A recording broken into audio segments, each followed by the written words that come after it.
कहानी की शुरुआत में हम एक बुजुर्ग कपल को देखते हैं जो इस वक्त एक पार्टी में जा रहे थे। रास्ते में उनका हर एक बात पे झगड़ा हो रहा था। जो भी टॉपिक उनके दिमाग में आता उस पर बहस छिड़ जाती। उनका ध्यान एक बार के लिए इतना भटक गया कि एक दूसरी गाड़ी से वो टकराने ही वाले थे। जब वो अपने बेटे के घर पहुंचे, लैरी ने जोआन के हाथ में लगी हुई बैंडेज को उसकी शर्ट से छुपा दिया और उसे याद दिलाया कि आज तुम्हें पूरे परिवार को कैंसर के बारे में बताना है। जोआन ने कहा कि मुझे बस एक दिन और चाहिए, क्योंकि वो आज की पार्टी को खराब नहीं करना चाहती थी। परिवार ने उनका बहुत प्यार से स्वागत किया। उनकी शादी को 65 साल हो चुके थे। उन्होंने जोआन को बताया कि बेसमेंट में उसकी पुरानी फोटोज का एक डब्बा मिला है। उनमें से एक फोटो जोआन की पहली शादी की है, जो कि लूक नाम के एक आदमी के साथ थी जो युद्ध में मारा गया। इसी बीच लैरी के गले में अचानक से कुछ अटक गया। उसे सांस लेने में दिक्कत होने लगी। वो जमीन पर गिर गया। कुछ सेकंडों बाद ही लैरी की अचानक से आंख खुली। वो चौंक कर एक ट्रेन में उठा। जब ट्रेन स्टेशन पर रुकी तो लैरी ने देखा कि बहुत सारे लोग हॉस्पिटल के कपड़े पहने हुए हैं। वो उनके पीछे चला और जल्दी ही जंक्शन में पहुंच गया। वहाँ लोग अजीबोगरीब बातें बोल रहे थे जो उसे समझ नहीं आ रही थी। लैरी ने रिसेप्शन पर खड़ी लड़की से कहा कि मुझे यहाँ पर किडनैप करके लाया गया है, लेकिन रिसेप्शनिस्ट ने कहा कि ऐसा कुछ नहीं हुआ है, आप यहाँ बैठकर अपने एसी का वेट कीजिए। कुछ घंटे बाद भीड़ कम हो गई और लैरी कुर्सियों पर ही सो गया था। तब एना आई और लैरी का नाम पुकारा। उसने बताया कि मैं तुम्हारी एसी हूँ,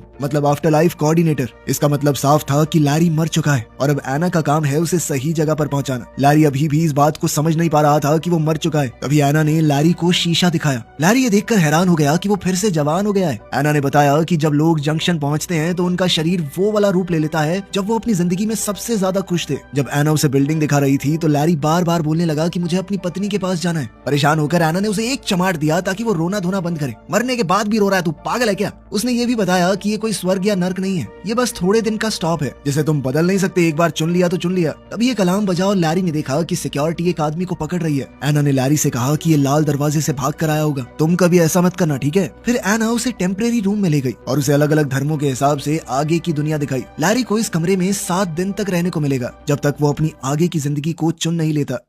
अलमारी में उसके मनपसंद कपड़े रखे हुए थे। कपड़े बदलने के बाद लैरी ने टीवी चलाया, लेकिन सारे टीवी चैनल्स पर यह दिख रहा था कि आप अपनी नई जिंदगी यहाँ शुरू करें, नहीं यहाँ शुरू करें। फिर वो जंक्शन घूमने गया। बहुत सारे स्टॉल देखे जो आगे की जिंदगी का सपना बेच रहे थे। आखिर में भूला भटका वो एक बार में पहुंचा। जैसे ही वो बैठा तो एक सुंदर औरत उसके पास आकर बैठ गई और फ्लर्ट करने लगी। वो दिखा रही थी कि तुम्हारी आगे की जिंदगी दिलचस्प भी हो सकती है। जिस पर लैरी ने कहा कि सॉरी दीदी, मैं शादीशुदा हूँ। बारटेंडर लूक ने लड़की को रोकते हुए कहा कि बार के अंदर एडवर्टाइजमेंट करना अलाउड नहीं है। इसके बाद वो औरत चुपचाप चली गई। लैरी ने लूक से पूछा कि क्या तुम एक एंजल हो, पर लूक ने कहा कि वो भी उसकी तरह एक आत्मा है जो जंक्शन पर अभी नौकरी कर रही है। लैरी अभी भी थोड़ा कंफ्यूज था तो लूक ने उसे रूल बताए। एक बार अगर तुमने आगे की जिंदगी चुन ली तो उसे बदल नहीं सकते। दूसरी किसी जिंदगी में जाना भी अलाउड नहीं है। अगर कोई भी रूल तोड़ा, ज्यादा दिन यहाँ रुक गए या फिर अपनी जिंदगी बदलने की कोशिश की तो तुम्हें वॉइड में डाल दिया जाएगा। वॉइड एक ऐसी जगह है जहाँ पर सिर्फ अंधेरा होता है, हमेशा के लिए। उनके बीच अच्छी बातचीत